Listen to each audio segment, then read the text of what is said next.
At ease, brother Shalom. You know, man, I'm gonna title this video, Stop Letting Heathens Play in Your Face. You know, man, I'm gonna talk about a particular song today, and I'll roll a clip of it. Many of you have heard it. You've heard it playing. Maybe you jumped in your car and the radio jump on and this song is on there. But the reason I'm saying stop letting these heathens play in your face is because oftentimes they're behind pushing an agenda, pushing dysfunction, making sure that our image is dysfunctional. Meanwhile, they sit back and act as if they don't know what's going on. So I'm gonna break that down, but before I do that, roll that footage. Shocking video out of Montgomery County. A group of teens caught on camera stealing from the same store multiple times. This happened at the Home Court store on Philadelphia Avenue in Silver Spring. Investigators say the teens stole from this location on 3 different nights. You can see them breaking the windows with their feet and bricks. They get inside, and as we just showed you, they grabbed anything they could get their hands on. It's the video that's gone viral. Seal Beach police say 3 women were caught on camera stealing from an Ulta beauty store earlier this month. Police say they stole more than $1,600 worth of items. All 3 women are from Southern California and between the ages of 24 and 26. They tried to get away in the parking lot, but police quickly detained them. Felony? New laws. Stealing is a felony. And this is Orange County. They don't play. That's why I asked what county is this. That's where I went to jail last year and got on probation for a year for stealing out of Target. The women were also linked to a theft at a nearby Kohl's store. The alleged crime comes shortly after California's Prop 36 took effect. The new law creates stricter penalties for organized theft. Saturday Night Loud. Power 106, what's up? DJ Charisma, turn me up. Vision. You can see it when you look out your window or when you turn on your television. You can feel it when you go to work, when you go to church, when you pay your taxes. It is the world that has been pulled over your eyes to blind you from the truth. What truth? That you are a slave. Like everyone else, you were born into bondage. Unfortunately, no one can be told what the Matrix is. You have to see it for yourself. This is your last chance. After this, there is no turning back. You take the blue pill. The story ends. You wake up in your bed and believe whatever you want to believe. You take the red pill. You stay in Wonderland, and I show you how deep the rabbit hole goes. Remember, all I'm offering is the truth, nothing more. All praise to the Most High Yah Shalom. Thank you for tuning in to another righteous Ruach Spirit-filled episode. Today I'm back at it in them trenches. Man, the Most High Yah told us in the Torah, do not cut a contract with the inhabitants of the land, lest it be a snare for you, lest it be a trap for you. And man, so many of us in our community have sold out, have been a sellout for the sake of money to further cause damage and dysfunction to our community, our families, and our household. And by selling out, you end up, for the sake of money, being a part of a dysfunctional image that these heathens, these Goyams, these Hellenists, you know, these Tunans, these Ashkenazis, they sit back, and as long as they promote this image, they can hold on to the construct that they are the people of the book. And I'll tell you, I'll break this down, but let's take a walk through memory lane, because I don't want brothers to say, you know what, man, you're only shining light on the female dysfunction. But let me show you this, man. You had Rick Ross back in the day, who was a man working a 9-to-5 in a correctional facility. Okay, good career, good job.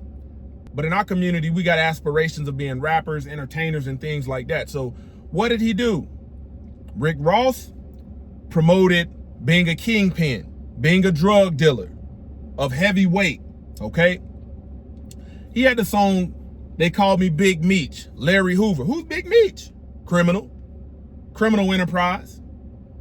But we model after people like this. We sell out for this. And then let me give you some of his lyrics. Man, Rick Ross had a song back in the day, and it was, one of the lyrics was, I put Molly in her drink and she ain't even know it. Put Molly all in her champagne. She ain't even know it. I took her home and I enjoyed that. She ain't even know it. So you think about somebody, it's not Rick Ross, created this song in some basement and then went around using his own money to promote this music. It went around the radio station and said, hey, for 2 months, I'm gonna drop some bread off and I need y'all to spin this record. And DJ said, you know what, we're gonna make this a #1 song. That's not how it happens. What happens is, man, you have these record labels who are often, the first record label you come across is gonna look like somebody like me and you.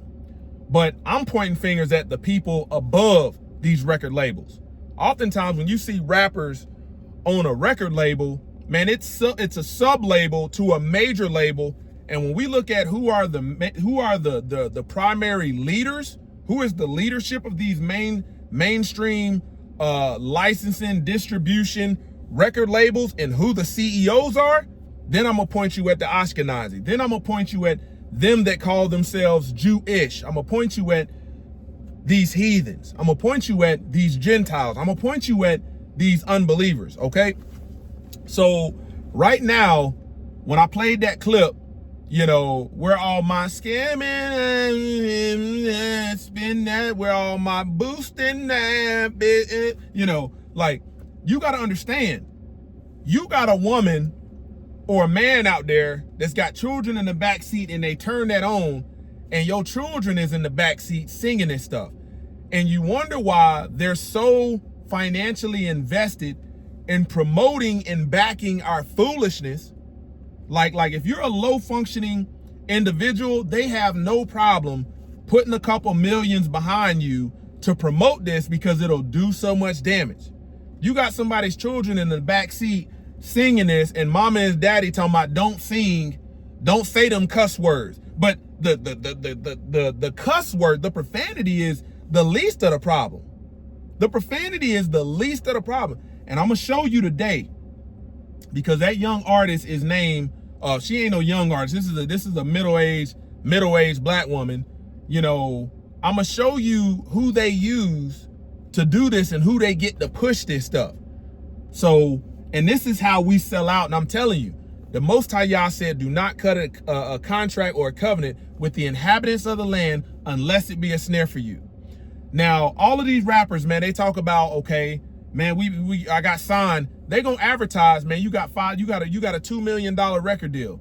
But by it's all said and done, you might see 600,000, you might see 500,000, you might see 700,000 of that money. Why? Uncle Sugar is gonna take half of that off top because you fall into the entertainment category, okay? Then if you got managers, then if you got dues and fees that you gotta pay the record label, like their financing and stuff, no, you gotta pay for this. So this is why you hear oftentimes a lot of our rappers, when they say, man, I signed a 360 deal, or I ended up broke after having a #1 hit, we don't get how they end up broke when the media is saying, man, they signed that deal for $2 million. 360 deal is, man, they figured out how a way to make it look like, to make you a target as being rich and wealthy, but at the end of the day, all of the money comes back to them. You look at the jeweler, okay? You look at Johnny Dang, Asian guy, right? Lower level guy. Who is he getting his diamonds from? Man, when you go look at the Diamond District, who is that ran by? Man, that's run by the Tunan community, the Ashkenazi community. So when that record label, when you're like, man, who can I go to get some jewelry? Man, before you even ask, they're gonna refer you to somebody that's a part of their community to make sure that money you make all stays in their wheelhouse, all stays in their doggone, in their family, okay? Everybody they sell, okay, you want to buy a house, you want to buy this, man, they gonna have somebody that's from the Tunan community go sell you more house than you can afford. And this is why these rappers, they be losing their mansions. They be losing their mansions. They buy these big old houses they can't afford. They can afford it when they got that lump sum, but longevity wise, man, this community knows, man, when this person is struggling and that record, they no longer making records, I'm gonna come buy this property out at a reduced price from them, and I'm gonna add that to my real estate portfolio, and they gonna be at the bottom. You know, just another one-hit wonder. But let's talk about this. You know, I want to talk about why the 2-9s, these heathens, these Gentiles, want to present blacks as low-functioning people. Why are they so invested? Okay, you take another one. You take Vlad TV. Why is he so invested in asking about criminal stuff, asking about low-functional stuff? Vlad TV, you look at the plus, he's not trying to educate black people. No, he's profiting off of low-functioning behavior. Look at who he has on his show. Predominantly, 90% of the people who he has on his show, low-functioning behavior. And guess what he does? He makes a lot of money off of it, and then he gives you an appearance fee, for showing up. And guess what he is? He is a 2-9, an Ashkenazi, but he's a secular one. He's one that plays it very loosely. Okay? Young Miami, Spin That Song.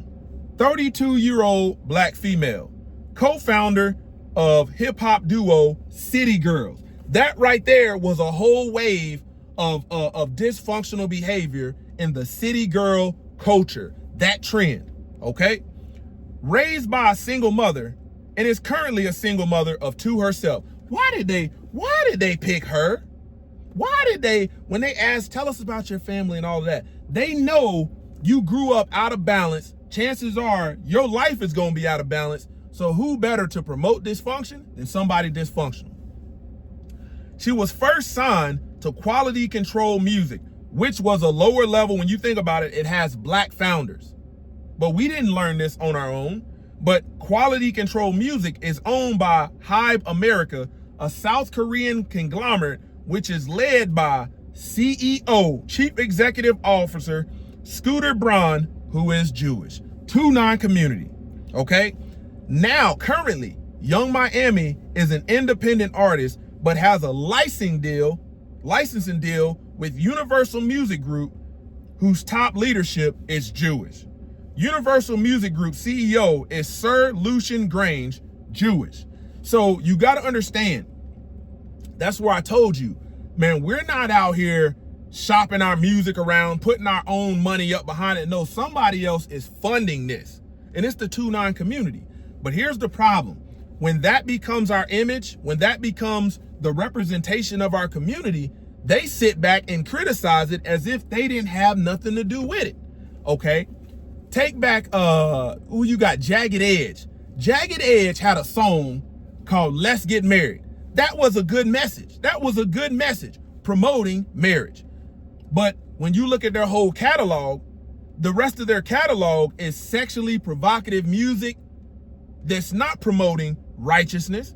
It promotes dysfunction.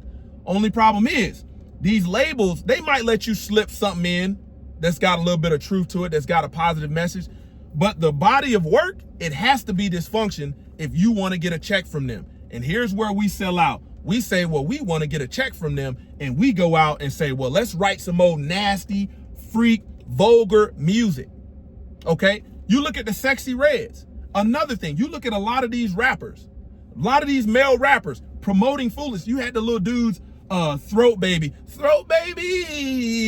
you know, promoted by 2-9s. Man, there's a video of on YouTube of black youngster getting up on a table in one of these record label executives' conference rooms, sitting up there dancing around to some old dysfunctional stuff and entertaining them. And they're sitting back.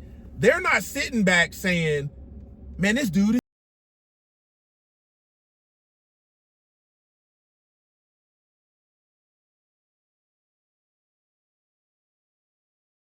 They're sitting back saying, we're going to put some money behind to make sure that he goes out. See, they can't come out and do the dysfunction. They got to be off somewhere behind the scenes. So you never see them. You never see their faces. But what you see is you see the dysfunctional people of our community promoting this. Okay? The Cardi B's, the Megan Thee Stallions. Man, they done sold out to promote this. When, like, you got people in our community that heard that beat, and you got grandma saying, wet ass pussy, wop, all of this. None of it a good message.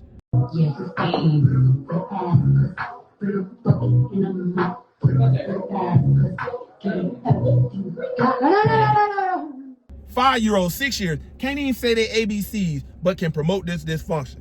So let's read. Revelations 2:9. I know thy works and tribulations and poverty, but thou art rich. And I know the blasphemy of which say they are Jews and are not, but are the synagogue of Satan. So the synagogue of Satan, when we look at Hasatan, when we look at the devil, man, his mission is to seek, kill, and destroy. That's what it says he comes to do. So this is why they're the synagogue of Satan. Revelations 3:9. Behold, I will make them of the synagogue of Satan, which say they are Jews, which say they are from Judah, which say they are Yahudim, and are not, but do lie. It's the Most High. Behold, I will make them come and worship before thy feet, and to know that I have loved thee. Okay, man, let's look at who they really are. Now, you ain't gonna get this in Sunday Sun worship because it's rooted in supremacy. That's why they whitewashed all the characters of the book that is Hebraic, Eastern, melanated people. They whitewashed them, got them looking like Europeans. Genesis chapter 10, because this is where it gets good. Now, these are the generations of the sons of Noah, Shem, Ham, and Japheth. Now, you got scholars out there and philosophers that want to tell you, man, we're all one big family. You know, we're all one big family after Noah's Ark. But here's the reality. The Most High Yah told you not to follow their ways, nor to cut a covenant with the inhabitants of the land. Okay? When you think about that, this is where it breaks down and where everything branches off. So this is the part of the family that you can't fool with because they don't want to see you win. This is the part of the family that will stir up gossip, put out rumors, make you out to be a bad person, and then hide their hand and act like they didn't know it. Act like they had no part in it. This is the manipulative. This is the side of the family that you can't fool with when it comes to the bloodline of Noah. Okay, but I'm gonna talk about further bloodlines after Noah.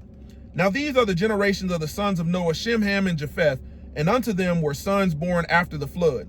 The sons of Japheth, Gomer, and Magog, and Madai, and Japhan, and Tubal, and Meshai, and Tyrus. And the sons of Gomer, listen, here we go. Here are the sons of Gomer: Ashkenaz, Repath, and Targanah. And the sons of Javan, Elisha, Tarshish, Kiddon, and Dominah. By these were the isles of the Gentiles divided into the lands. Where are we in right now? We're in the land of the Goyim. We're in the land of the Hellenists. We're in the land of the heathens. Most High Yah told you he scattered the Israelites to the four corners of the earth amongst people who you have not known. Okay? Everyone after his tongue, after their family, and after their nations. So that gives you a little history on who they are. These Ashkenazis, man, they are Gentiles. They are heathens. But let me educate you some more, because I only been doing this for about 2 days. Okay, the heathen, Strong's number Hebrew word 1471, goy, non-Hebrew people, non-Israelite, Gentile. Gentile, Greek word 1672, Helen, non-Jew. Gentiles, Greek word 1484, ethnos, a race of non-Yahudim, non-Israelite, a heathen. What is a heathen by definition? Non-Israelites, idolaters, pagans, strangers to Yah's promise, and unbeliever. So these people, when you think about Revelations 2:9, and it's talking about them that say they are Jews, but are not, and they are the synagogue of Satan, but they do lie, this is why they call themselves, they can't straight up, they know 100% they cannot claim the identity of Jews, because they are Gentiles. They are, Ashkenaz, they are Europeans, they are from the Caucasus. So what do? They add on Jewish. What other community do you know identifies themselves as ish? Are people going around saying, I'm Asianish, I'm Africanish, I'm Europeanish, I'm doggone Ghanaianish, like, am I Nigerianish? Wait a minute. So why do they hold on to the ish? Ish of Jewish means as an informal suffix, meaning kind of, meaning sort of, or to some extent. It is added to words to make them vague, less exact, hesitant, or to make the term more flexible. Man, these folk is not the people of the book. They're sitting up here funding, putting money behind our own people so they can make money off of it. You got to think, man, they profit off of our dysfunction. If it comes to something positive, man, they not putting no money behind us because they don't want to see us prosper. This is like the pinnacle of white supremacy. The word race, when we look at it by etymology, you're thinking about competition. It wasn't later that different nations were grouped into categories, and then this, what we call race now, was created. But even when we break it down, purple suit, yellow toenails, race, competition, to go against somebody. Why did they want to separate them from us? And when you break it down, it's to compete. Why do they have a problem with us prospering? See, we can't never take part in the Most High Yah's promise. Nobody will ever believe, or it's easier to get people to believe that we are not the Most High Yah's set apart, chosen people, Yashriel, as long as they can control the image, you know, through media that appears us as dysfunctional, lawless, and rebellious. Better yet, we go to the religion of Christianity that tells you the law is not for the Gentiles. You dang right that law ain't for the Gentiles. The law in the Torah was given to Israel. The commandments were given to Israel. This is why you got to think, this is why, man, they killed Hamashiach. They killed Yeshua, who they told you is J-E-S-U-S. When you look at the transliteration, it's Iesus, which means Hell Zeus. That's the reason they had to rebrand it. But that's why I said leader of the Jews. Come on, man. Okay. So when we listen to some of these lyrics, man, I'm not falling for it. I'm telling you, don't let them play in your face. The lyrics, to spin that, not spin it. No, spin that fraudulently earned money. So your hind part can end up in the feds. End up eating them thick peanut butter sandwiches on moldy bread. End up getting your booty violated, and then them profiting off. Like, okay, we just had that man recently, that black boy died, and the lawyer said, no, we don't need to hold him account, or we need to make sure that this joker, we can work him and make more money off of him. Don't give him the death penalty. Work this joker like a slave. Why you got to think about this, okay? Because they want to make money off of your doggone, off of your bloodline. Here's the lyrics. This for all my scammers and get money bitches. Everybody vibing to that? Okay, you wonder why so many of our youth is wanting to scam, don't want to work. They want to scam and rob. Where all my scamming ass niggas at? You wonder why you end up a baby mama, a single mama, or a doggone a baby daddy, or a deadbeat. You're getting programmed by these folks to fail. Spending that money fast, 20, 50s, 100s cash. Boy, go in that go-yard bag. Just flip it. Pop some tags. Girl, go in that go-yard bag. Another part of the lyrics. Boosting bitches, where y'all at? So you see these videos, because everybody got cameras. They got what they call God's eye. Everybody got camera. You see these young black girls running in out of Target, running out of beauty supply stores, boosting wigs, boosting all kind of stuff. Stuffing that shit in y'all bags. Just to flip it. Pop some tags. Girl, go in that go-yard bag. Got a nice ring to it, right? A nice dysfunctional ring. And this goes for male rappers, female rappers. Man, they'll you look at these, man, they'll promote you. If you got a family of alcoholics, you got a family of drug addicts, you got a family of your history of fatherless homes, single motherhood, bro, they'll say, hey, man, you're very talented. But what you talking about positive? A lot of these folks started off with a positive message, but they sold out and they found out that, okay, they're not going to fund my positive message. So if I want to get that money, I got to go out here and say something dysfunctional. And that's how this stuff ends up on the radio. That's how it ends up on the radio. And this is where I tell you, don't let these heathens play in your face. Don't let these heathens play on your face to think that we're coming up with this dysfunction and this is our image all on our own. No, they're back there pulling the strings like the puppet masters. These heathens are wicked. Now, let me say this. There are some righteous Gentiles out there that should be treated like the firstborn. But you're going to know them by their fruit, and they're walking in the ways of Torah, walking in the ways of the Most High Yah, and they're going to look set apart. But anytime you invite any more heathens into what we got going on, Here's what they're doing. They're reporting back to the people that's at the top and letting them know, yeah, that dysfunction is working. Keep putting some more money behind this dysfunction because it's working. And here we are thinking we done made it, being integrated. You got to think historically, they integrated us. Most High Yah didn't tell us to integrate. He said, come out from among them and be ye separate. Come on. What did they give you? Integration. So we think, okay, we gonna integrate them into us. No, man, they're so in dysfunction. You got to understand, what have they given us that has allowed us to prosper? Think about it. And here's the thing, man, they don't mind giving you a little money. They don't mind giving you some currency where $1 bills and $100 bills is printed on the same paper. Only thing different is the design of the ink and the numeral that determines what it's worth. They don't mind backing you like that. They have no problem with it. They have a problem when you start to gain traction. They're like, man, we can't contain them. That's why they want to be the puppet masters of everything we got going on. You know, entertainment, sports, bro, that goes back to the Roman Empire. That goes back to the Maccabean period. But hey, I only been doing this for about 2 days. Once again, this is the Set Apart Man, kicking that thing gun barrel straight. Until next time, stay set apart, stay disciplined, stay in the word of the Most High Yah.